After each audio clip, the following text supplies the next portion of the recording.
Mission Maharashtra को फतेह करने के लिए महायुति बनाम अघाड़ी की तगड़ी फील्डिंग मैदान में है। धुरंधरों ने टॉप गियर लगा रखा है। हिंदुत्व राष्ट्रवाद की बिसात पर ताल ठोकी जा रही है, तो इसके जवाब में मुस्लिम राजनीति में भी गोलबंदी तेज हो चुकी है।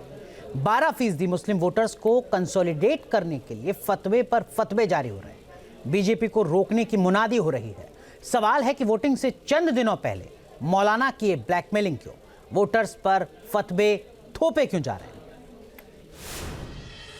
देश का नेता कैसा हो, देश का नेता कैसा हो।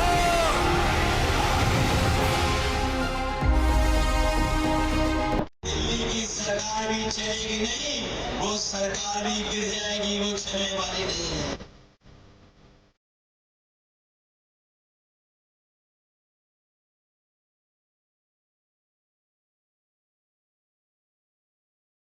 महाराष्ट्र के मुसलमानों को कौन डरा रहा है?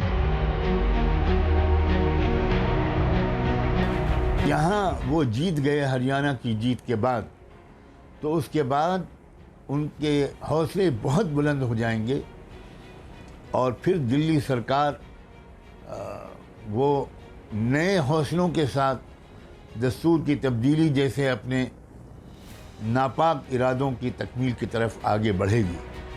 क्या मोदी सरकार को मौलाना नुमानी ने धमकी दी? और अगर महाराष्ट्र में उनको शिकस्त हो गई तो इत्तलात के मुताबिक दिल्ली सरकार भी बहुत दिन तक नहीं ठहर पाएगी।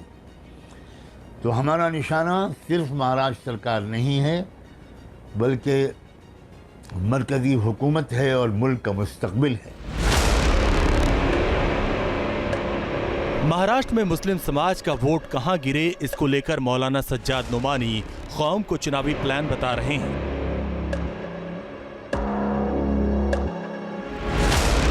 और अगर महाराष्ट्र संविधान बदले जाने का डर दिखा रहे हैं तो इत्तलात के मुताबिक दिल्ली सरकार भी बहुत लगे हाथ मोदी सरकार को गिराने का एजेंडा भी बढ़ा रहे हैं। सिर्फ महाराष्ट्र सरकार नहीं है, बल्कि मरकजी हुकूमत है और मुल्क का मुस्तकबिल है। जब ये फैसला धर्म को देख के मुसलमानों को अपील करके करते हैं तो इसी को वोट जिहाद कहा जाता है। दस्तूरी हुकूक से महरूम कर देना। वोट बैंक एजेंडे पर मौलाना नुमानी के खुल के उतरते ही उनके तमाम बयान भी सामने आ गए, जिसने उन्हें सवालों के घेरे में लाकर खड़ा कर दिया। मुझे मालूम है लोकसभा के इलेक्शन में आपके कुछ लोगों ने बीजेपी का साथ दिया था। ऐसे लोगों का हुक्का पानी बंद होना चाहिए, ऐसे लोगों का सोशल बाइकआउट होना चाहिए, ऐसे लोगों से सलाम दुआ बंद होनी चाहिए। क्या बेशरम लोग हैं। मस्जिदों को शहीद करने वालों का तुम साथ दे रहे हो। सुना आपने, मौलाना नुमानी का यही वो बयान है जिसके खिलाफ चुनाव आयोग में शिकायत दर्ज हुई है। बीजेपी नेता किरीट सोमैया ने आरोप लगाया कि मौलाना नुमानी मजहब के नाम पर वोटर्स को धमका रहे हैं, वो आचार संहिता का उल्लंघन कर रहे हैं। वोट जिहाद को लेकर बीजेपी शिंदे की सेना पहले से ही हमलावर है। फायर ब्रांड नेताओं ने मोर्चा खोल रखा है। छत्रपति शिवाजी महाराज की। ऐसे में जिस तरह मुस्लिम वोटों की गोलबंदी के लिए उलेमा मौलाना खुलकर सामने आए, उससे बीजेपी को चढ़ाई का बड़ा प्लेटफॉर्म मिल गया। देवेंद्र फडणवीस सीना ठोक कर कह रहे हैं कि अघाड़ी ने मुस्लिम वोटों के लिए डील की। पोलराइजेशन के लिए इस स्तर पर जाना हमने इससे पहले नहीं देखा। कांग्रेस और उसके जो दल है, ये हार की बौखलाहट के कारण इस प्रकार से समाज को, देश को तोड़ने वाले विचारों को आगे लाने की कोशिश कर रहे हैं। क्या उलेमा बोर्ड की शर्तें अघाड़ी को कबूल हैं? वोट जिहाद पर हुंकार के बीच ऑल इंडिया उलेमा बोर्ड की शर्तों वाली लिस्ट का मुद्दा भी खूब छाया हुआ। 9 नवंबर को ऑल इंडिया उलेमा बोर्ड ने 17 मांगों वाली चिट्ठी महाराष्ट्र कांग्रेस लीडरशिप को सौंपी थी, जिसमें 3 ऐसे मांगी थी जिसे बीजेपी के बड़े नेताओं ने मुद्दा बनाया।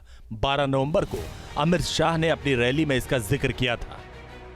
कुछ उलेमा मिलने गए महाराष्ट्र के कांग्रेस प्रदेश के अध्यक्ष को और उन्होंने कहा मौलानाओं को 15,000 रुपया तनख्वाह देनी चाहिए, मुसलमानों को 10% आरक्षण देना चाहिए और दंगा फैलाने वालों को जेल से रिहा करना चाहिए। भाइयों बहनों, आप सहमत हो क्या? तब कांग्रेस बीजेपी के हमलों को ध्रुवीकरण का दांव बता रही थी, लेकिन जिस तरह से उलेमा बोर्ड और मुस्लिम पर्सनल लॉ बोर्ड से जुड़े मौलाना और उनकी टीम समर्थन में उतरे, उससे महाविकास अघाड़ी को जवाब देना ही पड़ा। मैं कहूँगी अच्छी बात है, लेकिन उनकी अगर कोई कंडीशंस है उसमें कि आरक्षण के बारे में कोई उनका मुद्दा रहे या और कोई चीज़ रहे, तो मेरे ख्याल से वो इसे किसी भी मुद्दे पर आज उद्धव साहब ने कोई हामी नहीं भरी है। कहानी घूम गई या फिर उलेमा मौलाना के खुले समर्थन से उद्धव सेना की गाड़ी फंस गई, सवाल फिजा में घूमने लगे। इन सब के बीच सवाल ये भी है कि क्या वाकई महाराष्ट्र में एक तरफा मुस्लिम वोट गिरता है? क्या चुनावी फतवे से मुस्लिम वोटर्स का मन बदलता है? इसको लेकर हमने मुस्लिम वोटर्स से बात की, देखिए इनकी क्या राय। वोट दे तो मेरे ख्याल से, मेरी नॉलेज के हिसाब से, आज अल्हम्दुलिल्लाह 65 साल की उम्र हो गई मुझे, और मैं इतना जानता हूँ कि शरीयत को बीच में नहीं लाना चाहिए और ये फतवा नहीं देना चाहिए इसको वोट दो या न दो। अगर फॉर एग्जांपल XYZ कैंडिडेट खड़ा हो जाता है और वो काम नहीं करता है, जैसे यहाँ पर मलाड विधानसभा के अंदर एक MLA है, 10 साल से है, जिसने कुछ काम नहीं किया है, विकास नहीं किया है, तो क्या वापस से हम उनको चुन के लाए? नहीं, मेरा ये कहना है कि उस बंदे को चुन के लाओ जो काम करता है, जमीनी नेता हो। फतवा जारी जो किया जा रहा है ये इसमें उलझाने की बात है, इसको हम नहीं मानते। आप अपना वोट आप उसको दिए। मौलाना का काम है इमामत करना, मस्जिद में नमाज पढ़ाना। मौलाना का ये काम नहीं है पॉलिटिक्स में घुसना, इसको वोट दो उसको वोट दो। मौलाना जो है, मौलाना अपना काम किए। जो लोग हैं मौलाना नहीं आएंगे, अगर स्कूल पानी की तकलीफ होगी हम मौलाना के पास नहीं जा सकते। फतवा जारी तो ऐसा करते रहेंगे भाई, और भी लोग करेंगे, तो उसके लिए क्या करें हम भाई? हमको जो हमारा काम करेगा वो हमारा वोट लेगा। जो ये फतवा जारी किया गया, इससे क्या मुसलमान अपना इससे कुछ नहीं होने वाला है। यही होने वाला है कि मतलब लोगों को इधर उधर करने की बातें हैं। लिस्ट फतवों और जज्बात भरी तकरीरों से मुस्लिम वोटर्स इंटैक्ट होकर एक तरफा जाएगा, ये तस्वीर फिलहाल साफ नहीं है। मगर ये खेला पूरी तरह साफ है कि चुनाव के दांवपेच में कौम पर प्रेशर पॉलिटिक्स जारी है। Team news nation. News nation अब व्हाट्सएप पर खबरों की ताजा अपडेट के लिए न्यूज़ नेशन के इस QR कोड को स्कैन करें। न्यूज़ नेशन अब व्हाट्सएप पर खबरों की ताजा अपडेट के लिए न्यूज़ नेशन के इस QR कोड को स्कैन करें।